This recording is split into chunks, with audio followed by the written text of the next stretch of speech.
தமிழக வெற்றிக் கழகத்தின் 2ஆம் ஆண்டு துவக்க விழா மற்றும் உலக மகளிர் தினத்தை முன்னிட்டு வடசென்னை வடக்கு தெற்கு மாவட்ட பயிற்சி பாசறை அணி சார்பாக திருநங்கைகள், பெண்கள், மாற்றுத்திறனாளிகளுக்கு நலத்திட்ட உதவிகள் மற்றும் அன்னதானம் வழங்கும் நிகழ்வு நடைபெற்றது.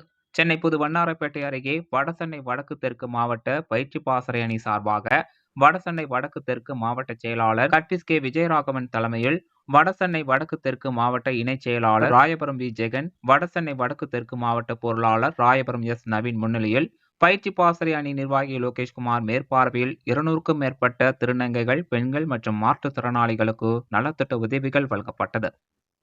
இதில் பயிற்சி பாசறை அணி நிர்வாகிகள் மணிகண்டன், கோபிநாத், கார்த்திக், வினோத்குமார், கணேஷ், ராஜபாண்டியன், திலகவதி, ஷானுஜா, சரண்ராஜ், கண்ணன், தினேஷ், பார்த்திபன், நாகராஜன், விக்னேஷ், ஆகாஷ், லியாகத், அரவிந்த், கார்த்திக் மற்றும் கழகத்தின் நிர்வாகிகள், மகளிர் அணியினர், பொதுமக்கள் பலர் கலந்து கொண்டனர்.